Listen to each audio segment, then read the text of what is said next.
হযরত মালিক ইবনে দিনার আল ইরাকি আল বসরি মদ খাইতেন এবং খুব নেশা করতেন। তিনি অনেক সম্পদের মালিক।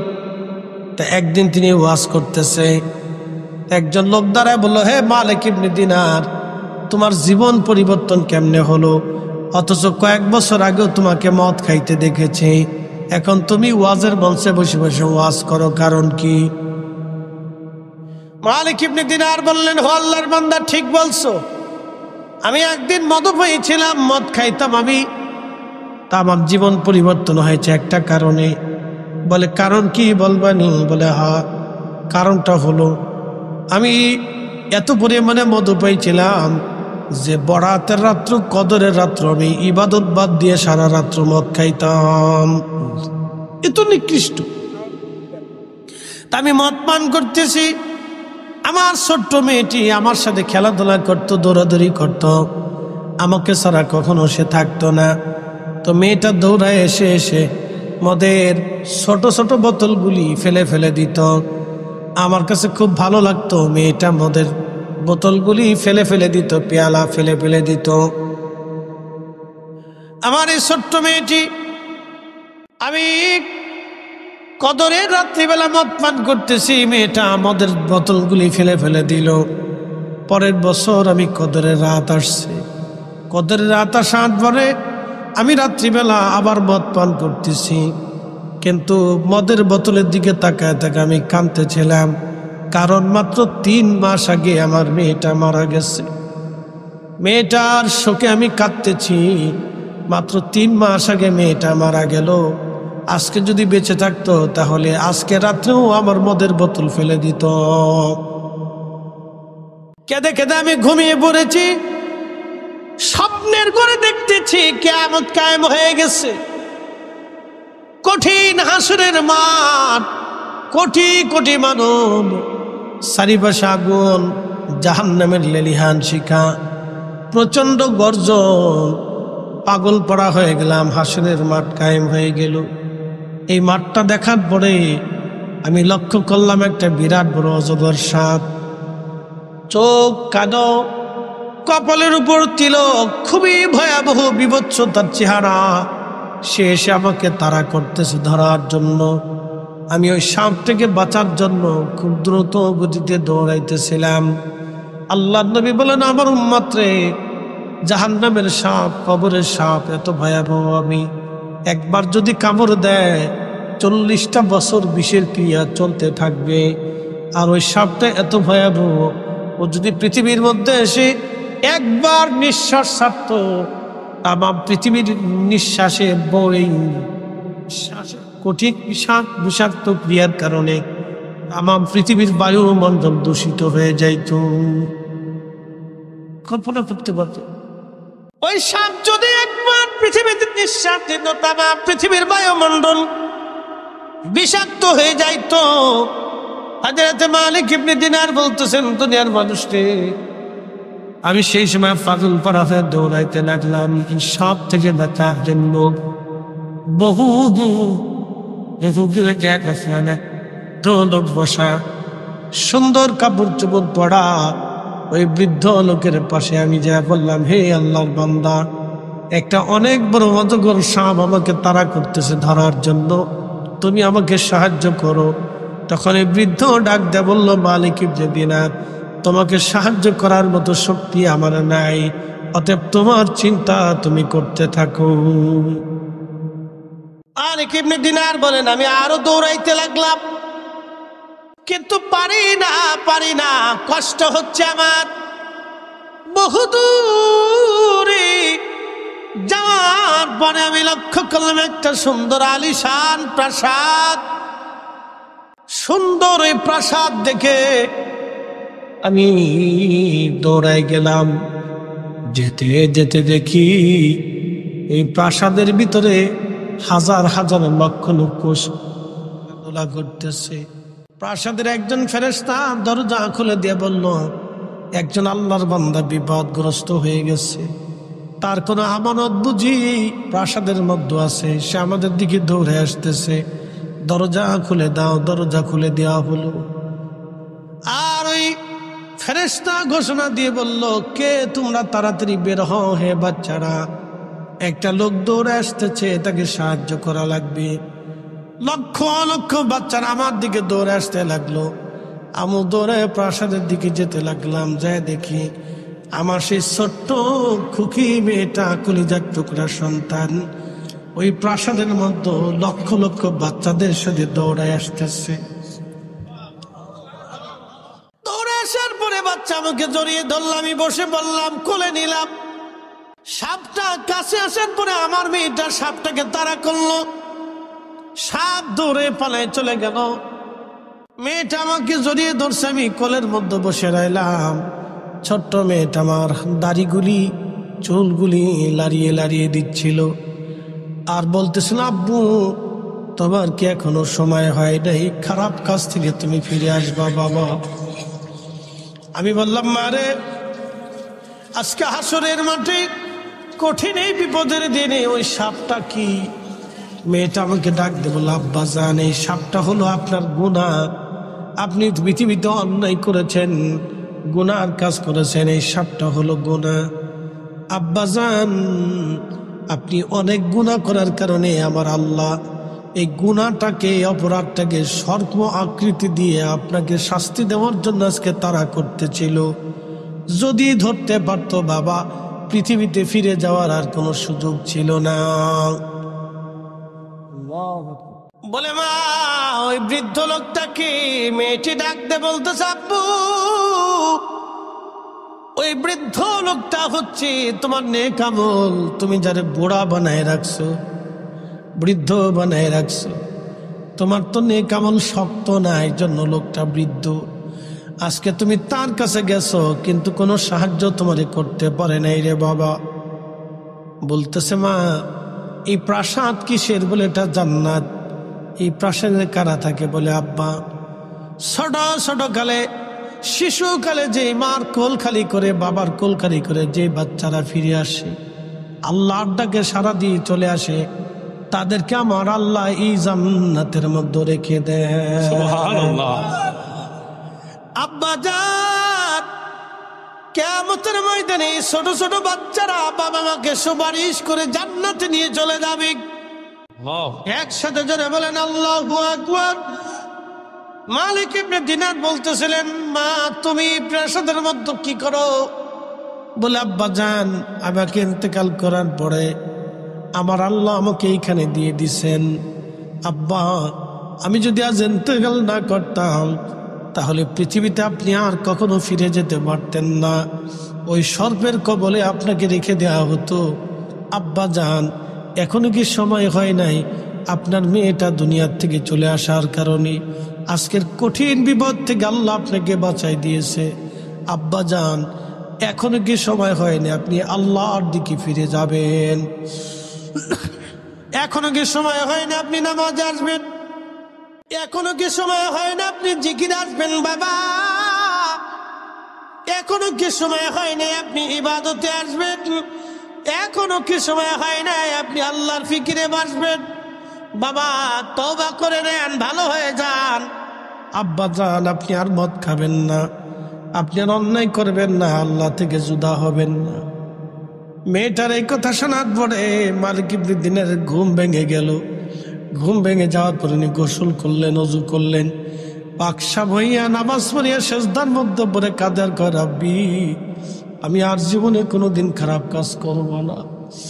বলে, আল্লাহর বান্দা, ওই স্বপ্নটা দেখার পরে আমি সমস্ত দুনিয়াবি কাজ ছেড়ে দিয়েছি, আমি সব সম্পদ আল্লাহর রাস্তায় দান করে দিয়ে দিনহীন আল্লাহর মুসাফির হয়ে আমি রাস্তায় বের হয়ে গেছি। এখন আল্লাহ খাওয়াইলে খাই, না হইলে না খেয়ে থাকি। আল্লাহ পাওয়ার জন্য রাস্তায় বের হয়েছি। আমি মালিক ইবনে দিনার দুনিয়া ছেড়ে দিয়েছি, কারণ ওই আখিরাতের নেকের পাল্লা ভারী করতে হবে।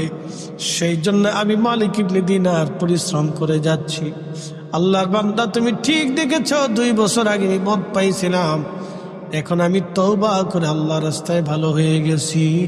একবার জোরে বলা যাবে আল্লাহু আকবার। ইল্লাল্লাযীনা আমানু ওয়া কানু ইয়াত্তাকুনা লাহুমুল বুশরা ফিল হায়াতিদ দুনিয়া ওয়া ফিল আখিরাহ। আল্লাহ বলেন নিশ্চয় যারা আমল করবে, ঈমান আনবে এবং নেক আমল করবে, মুত্তাকি হবে, আমার আল্লাহ ডাক দিয়ে বলতেছেন লাহুমুল বুশরা ফিল হায়াতিদ দুনিয়া ওয়া ফিল আখিরাহ। দুনিয়াতেও তাদের জন্য সুসংবাদ, আখিরাতেও তাদের জন্য সুসংবাদ। জিন্দেগি তোর যাইরে ফাঁকি দিয়া রে সোনাদু, জিন্দেগি তোর যায় ফাঁকি দিয়া। ও আদাবুরি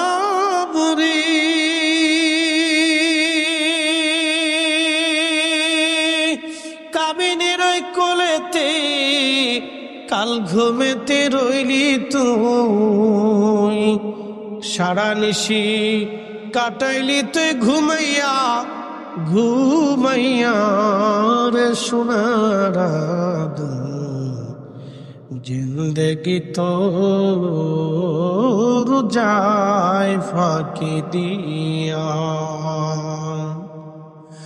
ও আদম রে পাগ ধরিয়া গেছে দাড়ি, দন্ত বাসে গোটা চারি,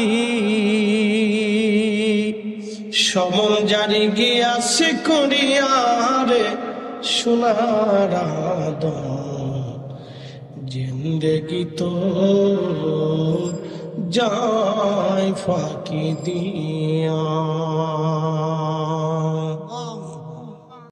হাজিরিন ফিরে আসি আল্লাহর পথে, ফিরে যাব কার কাছে? আল্লাহর কাছে। ফিরে যেহেতু চলে যেতেই হবে, কিছু নিতে হবে। আম জাম কলা কাঁঠাল মিষ্টি দই সোনা দানা টাকা পয়সা, এইগুলি কিছুই নিয়ে যাওয়ার কোনো সুযোগ আমাদের হাতে নাই। নিতে হবে দুইটা জিনিস, এক নম্বর ঈমান, দুই নম্বর আমল। এক নম্বর ঈমান, দুই নম্বর আমল। এক নম্বর ঈমান, দুই নম্বর আমল। আল্লাহ বললেন ইন্নাল্লাযীনা আমানু ওয়া আমিলুস সালিহাতি উলাইকা হুম খায়রুল বারিয়া। ঈমানে আমলে যারা পাকা, সৃষ্টির মধ্যে তারা সেরা, সৃষ্টির মধ্যে তারা সেরা। একসাথে যারা বলবেন কি আল্লাহু আকবার। মানুষ মরে যাওয়ার 24 ঘন্টা পরে পায়খানার রাস্তা দিয়ে পোকা বের হয়ে আসে। মানুষ মারা যাওয়ার 24 ঘন্টা পরে পায়খানার রাস্তা দিয়ে পোকা বের হয়ে আসে। ওই পোকা তামাম শরীরে ছড়িয়ে যায়, ছড়িয়ে যে এই পোকাটা মানব শরীরে ছড়াইয়া দুর্গন্ধ ছড়াইতে থাকে। এই প্রচন্ড দুর্গন্ধে মানুষ কাছে যেতে পারে না, সবাই পাগল পারা হয়ে যায়। তাড়াতাড়ি করে খাটিয়ায় করে নামাও, কবরে দিয়ে দাও গোসল করাইয়া, যত তাড়াতাড়ি সম্ভব আপনাকে আমাকে কবরে নামাবে। 24 ঘন্টায় মানুষের শরীর পচে যায় না, মূলত 24 ঘন্টার ভিতরে পায়খানার রাস্তা দিয়ে পোকা বের হয়।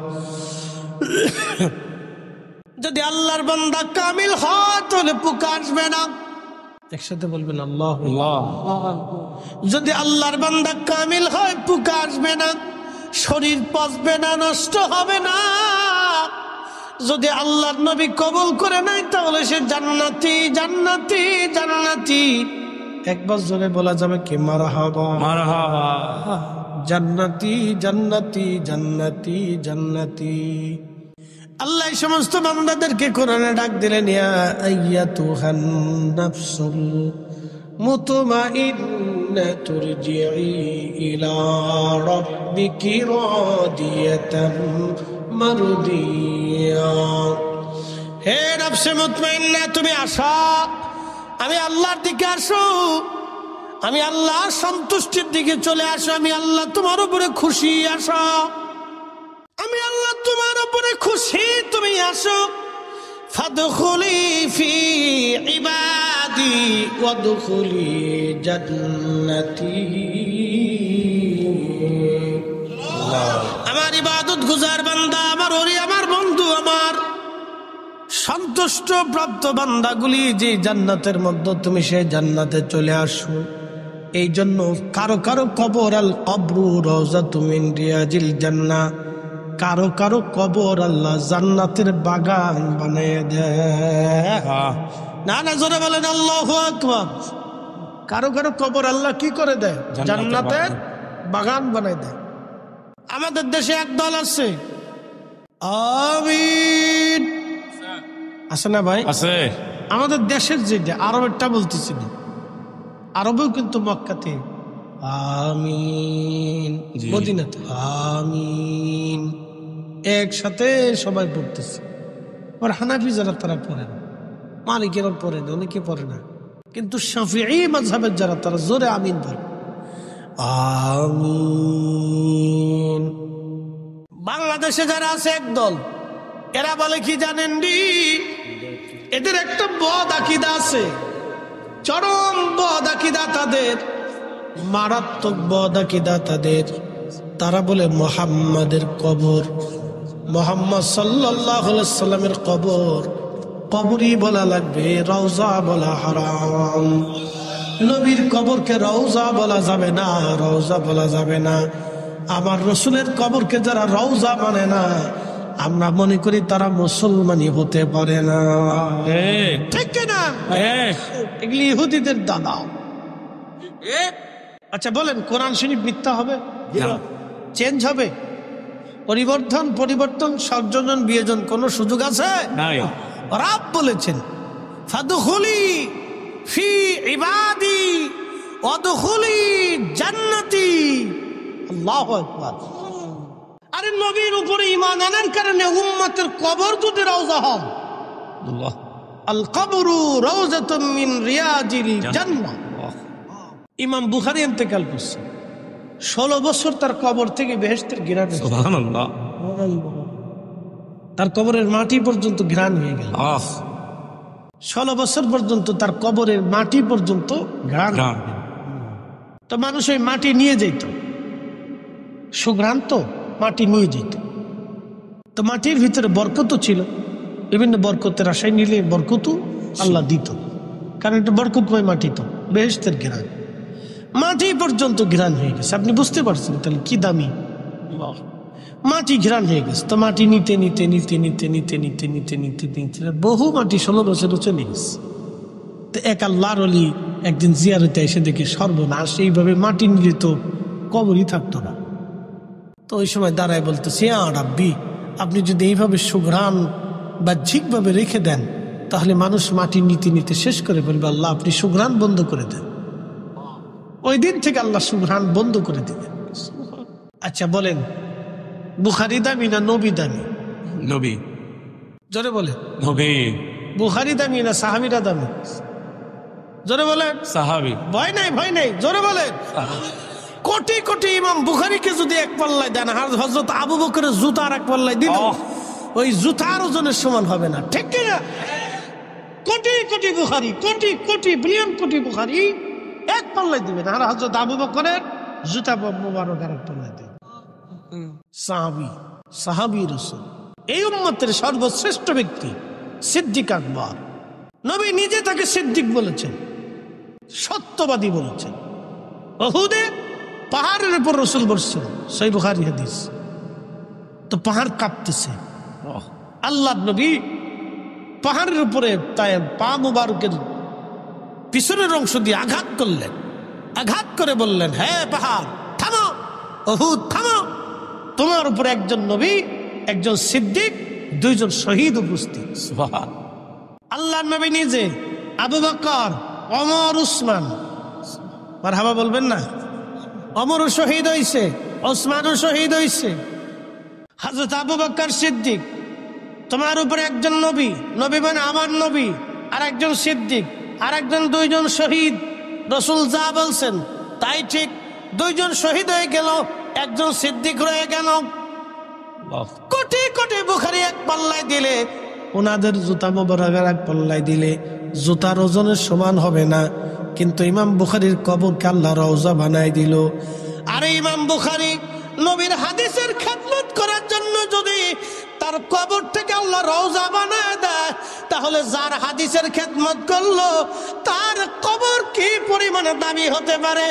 রওজা রওজা রওজা যারা ভাঙবে না তারা সব কয়টাই বেআকিদা, তারা সব কয়টাই নাফরমান। কথা বলেন ঠিক কি নয়? ওই যে বলছিলাম অনেক ধর্ম আছে, ধর্মের বিশ্বাস আছে, মনে আছে না আপনাদের? এবারে বিশ্বাসে চলে যাই।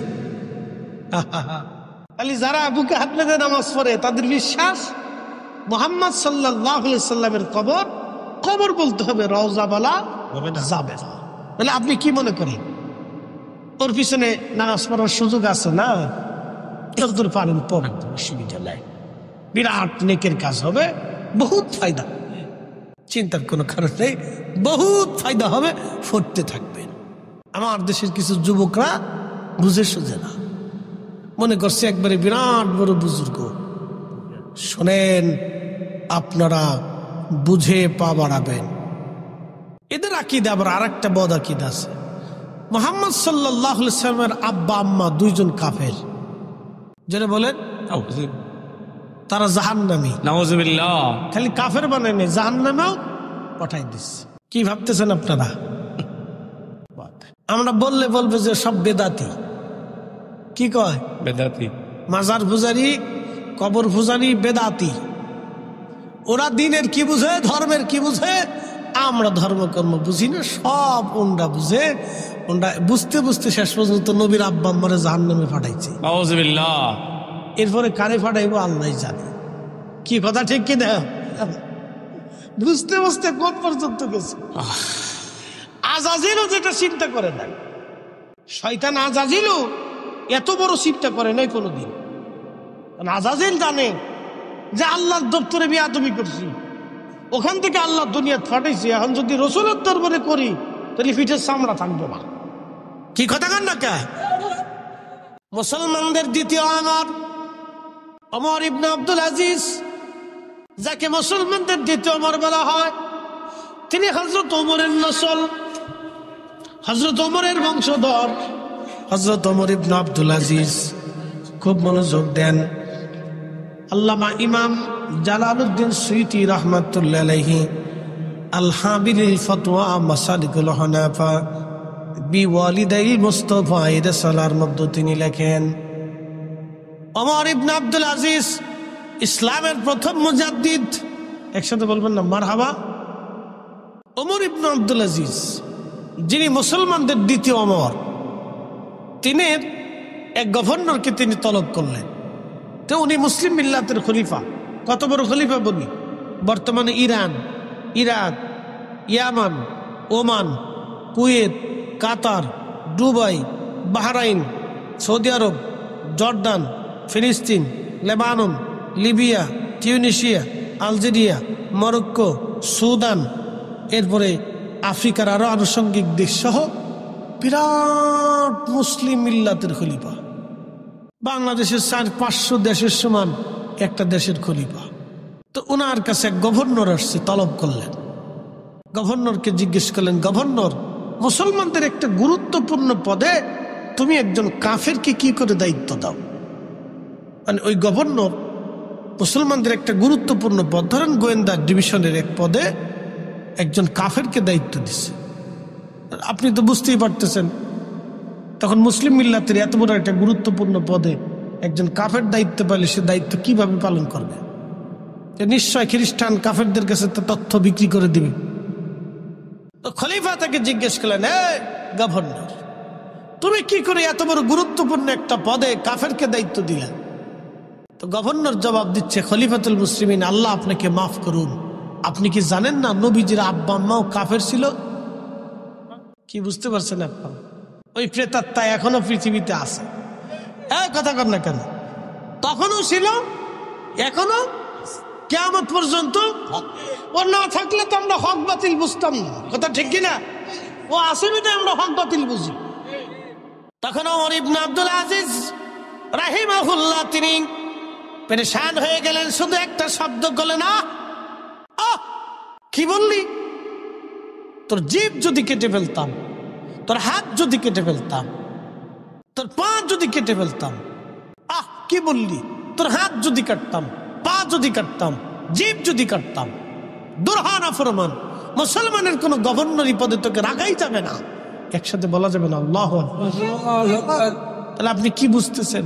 যদি ওমর ইবনে আব্দুল আজিজ আজকে পৃথিবীতে বেঁচে থাকতো, তাহলে এরকম বহু মৌলবীর জিহ্বা চলে যেত।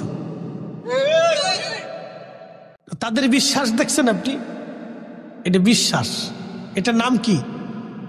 এই বিশ্বাসের উপরে তারা এখনো সালাত আদায় করে। রসুলের আব্বা আম্মাকে জাহান্নামে পাঠায় তারা এখনো আল্লাহকে সিজদা দেয়। কত হাজার বছর সিজদা হবে বলেন তো? আচ্ছা আপনারা বলেন, আপনারা যদি আমার বাবাকে গালি দিয়ে, আমার আব্বারে গালি দিয়ে আপনারা আমার সামনে এসে বলেন, হুজুর আপনার ওয়াজ খুব মজা লাগে, কি কথা কন না কেন? হুজুর আপনার ওয়াজ খুব মজা লাগে, কিন্তু আপনি এসে আমার আব্বারে দুটো গালি দিয়ে বললেন, হুজুর এই যে আতরটা দিলাম নেন, এ কেমন হবে বলেন? গরু মাইরে জুতা দান নাকি না? হ্যাঁ, গরু মাইরে জুতা দান। ওরা ভাবতেছে আমরা খুব বুজুর্গ, অনেক নেকের কাজ করে ফেলছি, অনেক নেকের কাজ করছি, বিরাট পাক্কা মুসলমান আমরা। ও নিজের ইমান নষ্ট করতেছে, আরো 10 জনের ইমান নষ্ট করতেছে। কথা কন ঠিক কিনা? এই সমস্ত বাতিল থেকে আমাদেরকে অনেক দূরে থাকতে হবে। আগুন থেকে যেভাবে দূরে থাকতে হয়, এই সমস্ত বাতিল থেকে আমাদেরকে দূরে থাকতে হবে। ঠিক কিনা? কতটা ইমান বিধ্বংসী বক্তব্য আপনি শুনলে গা শিহরে উঠবে। আচ্ছা, জাহান্নামে যাওয়ার জন্য কত বছর লাগে? জাহান্নামে যাওয়ার জন্য কত হাজার বছর গুনাহ করা লাগে বলেন তো? একটা কথা যথেষ্ট, মুহাম্মদ সাল্লাল্লাহু আলাইহি সাল্লামকে মানি না, আল্লাহ রসুলকে মানি না, শেষ। জাহান্নাম কি আর, জান্নাত কি আর আছে? কথা কন না কেন? আছে। আমাদের দেশে আরেক দল আছে, আহলে কোরআন। আমরা কোরআন মানি কিন্তু আল্লাহ রসুলের হাদিস মানি না। নাউযুবিল্লাহ। যারা রসুল মানে না তারা কি আর মুসলমান থাকে? ইয়া আইয়ুহাল্লাযীনা আমানু আমিনু আমানু আমিনু, ইয়া আইয়ুহাল্লাযীনা আমানু আমিনু বিল্লাহি ওয়া রাসূলি। হে ইমানদার, আমি আল্লাহ মানার পরে আমার রসুল মানো। ইমানদার ইমান আনো, ইমানদার ইমান আনো আমি আল্লাহর উপরে, ইমান আনো আমার রসুলের উপরে। আমি আল্লাহর উপরে যেমনে ইমান আনবা, আমার রসুলের উপরে অমনে ইমান আনবা। আল্লাহু আকবার। নবী না মানলে ইমান আছে, হাদিস অস্বীকার করলে আর মুসলমান থাকে। কিন্তু বেচারা খুব জিকিরে ফিকিরে ইবাদত আছে, দাড়িও লম্বা, সেজদার জায়গা চিহ্ন কালা হয়ে গেছে। বাপরে বাপ, পাক্কা ইমানদার। নামাজও খুব ভক মতো পড়তেছে, হাদিস মানে না, নবীর হাদিস মানে না, আমার রসুলের জবানের কথা যারা মানে না, আমরা তাদেরকে মুসলমান মনে করতে পারি না। হাত উঁচু করে বলেন ঠিক না ঠিক? খ্রিস্টানদের আকীদা হচ্ছে, বিশ্বাস হচ্ছে আল্লাহ আছে। কি আছে? আল্লাহর বউ আছে। কি মনে হয় আপনাদের কাছে? আবার ফুলাফানু হচ্ছে, নাউযুবিল্লাহ। তাদের বক্তব্য আল্লাহর স্ত্রী আছে, তাহলে স্ত্রীর সাথে আল্লাহ মিলন করছে। নাউযুবিল্লাহ। মিলন করার পরে হেতার আবার পেটে অন্তঃসত্ত্বাও হয়েছে, আবার বাচ্চাও হয়েছে। তারপরে তারা কাকে বলে জানেন? হযরত ঈসা আলাইহিস সালামের মা মারিয়ামকে আল্লাহর স্ত্রী হিসেবে মানে, আর ঈসা আলাইহিস সালামকে আল্লাহর ছেলে হিসেবে মানে। তখনই আল্লাহ বলে দিয়ে, লাম ইয়ালিদ ওয়া লাম ইউলাদ ওয়া লাম ইয়াকুন লাহু কুফুয়ান আহাদ। আল্লাহু লাম ইয়ালিদ ওয়া লাম ইউলাদ ওয়া লাম ইয়াকুন লাহু কুফুয়ান আহাদ। হুজুর আপনি বলে দেন আমি আল্লাহ জন্ম নেই না, জন্ম দেই না, আমি আল্লাহর স্ত্রী নাই, সন্তান নাই, পুত্র নাই, কারণ আমি আল্লাহ নিজে স্রষ্টা। আচ্ছা, যিনি সৃষ্টি করেন তার আবার বউ লাগবে কে? কি কথা কর না কেন? যৌবন সৃষ্টি করছে কে? পেটে সন্তান আসবে, এই সব পদ্ধতি সৃষ্টি কে করছে? একটা নির্দিষ্ট টাইমে আসবে, জরাই হবে, তারপরে আরো কত পদ্ধতি আছে না? সন্তান আসবে, ব্যথা করবে, সাথে আরো রক্ত আসবে, আরো কত কিছু, মহিলাদের যে সংক্রান্তগুলি থাকে এগুলো তো আমরা অত কিছু জানি না।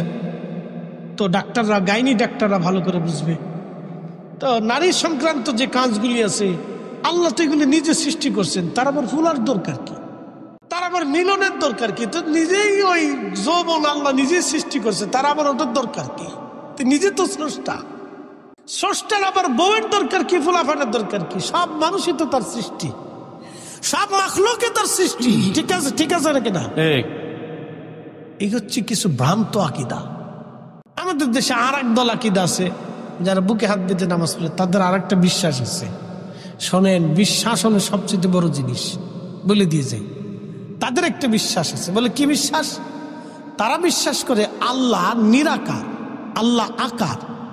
আর আহলে সুন্নাত ওয়াল জামাতের বিশ্বাস হচ্ছে আল্লাহ নিরাকার। একসাথে বলবেন আল্লাহু আকবার। আচ্ছা, আপনাদেরকে বলি, আল্লাহর এই পৃথিবীতে যাহা কিছু আছে, আকাশ দৈর্ঘ্যপ্রস্থ আছে না নাই? নক্ষত্র দৈর্ঘ্যপ্রস্থ আছে না নাই? আছে। তারও কিন্তু দৈর্ঘ্যপ্রস্থ আছে, সীমানা আছে, জায়গা দখল করে আছে। বাতাস, যদিও এটা দেখা যায় না, কিন্তু বাতাস এটাকে ধরা যায় কিনা? ওজন আছে কিনা? আছে, বাতাসেরও ওজন আছে। এই যে আলো, এই আলোটা দেখা যায় কিনা? দেখা যায়, এই আলো দেখা যায়।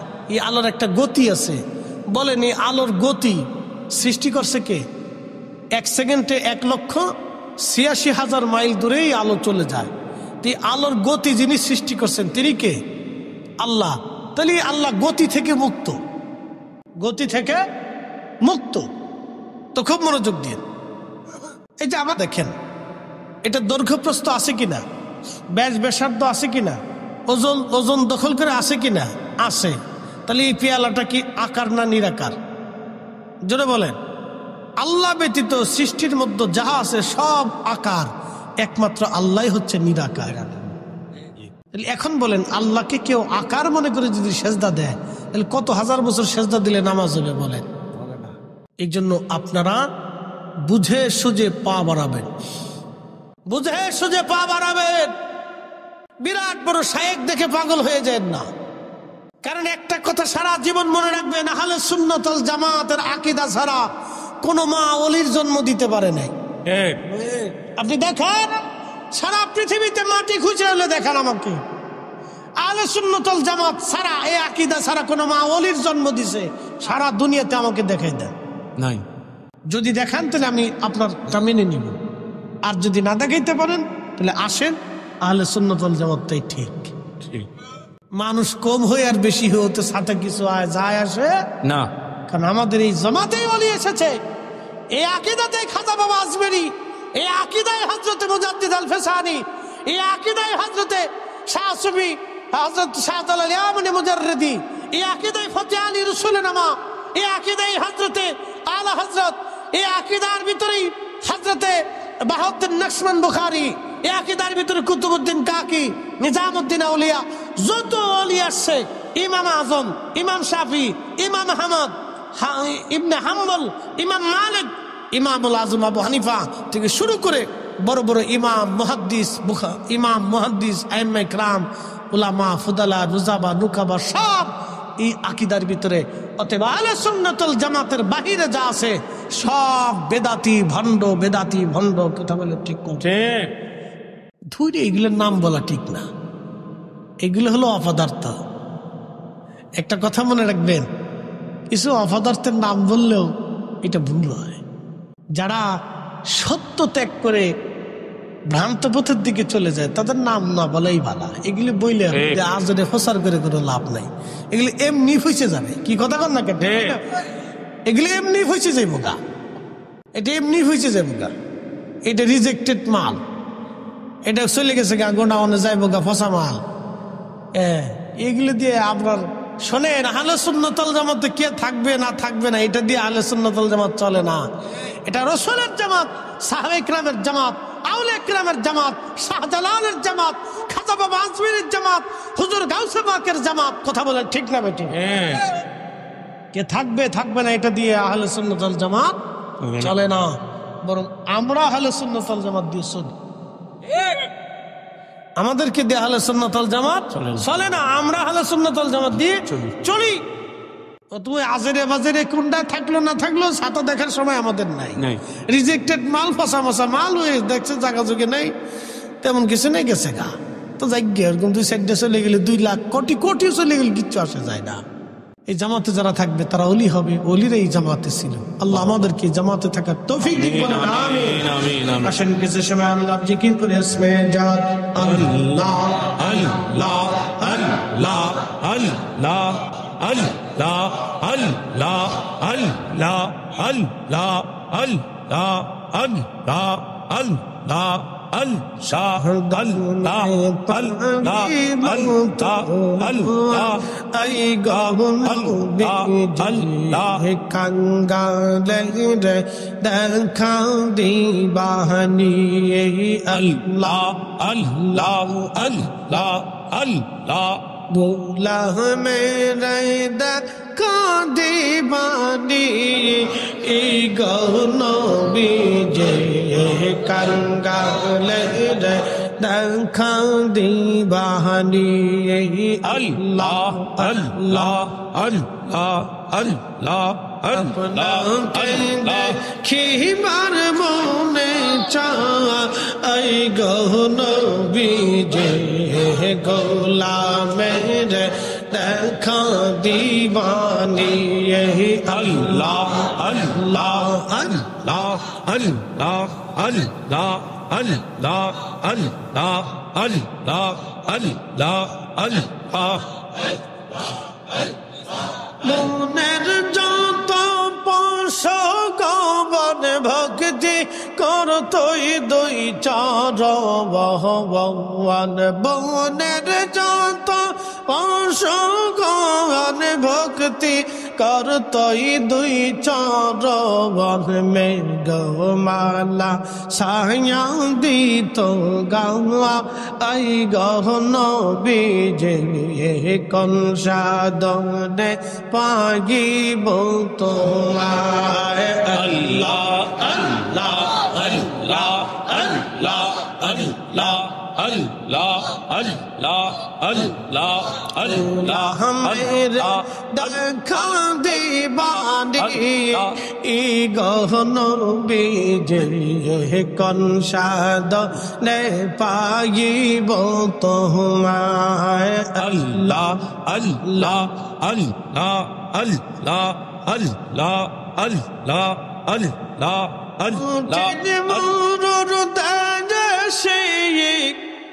রাখালিয়ার বয়সে বকরি চারান বহন জঙ্গলা আই গহন বিজে কনসা দনে পাইব তোমায় আল্লাহ আল্লাহ আল্লাহ আল্লাহ আল্লাহ আল্লাহ আল্লাহ আল্লাহ আল্লাহ আল্লাহ দেখা দিবানি গহন বিজে কোন সাধনে পাইব তোমায় আল্লাহ আল্লাহ আল্লাহ আল্লাহ আল্লাহ আল্লাহ আল্লাহ আল্লাহ আল্লাহ ऐसा मस्त मुझे जाया देखा हजरत खादिजा জীবন যৌবন সপিন আপনা এই গহন বিজে কোন সাধনে পাইব তোমার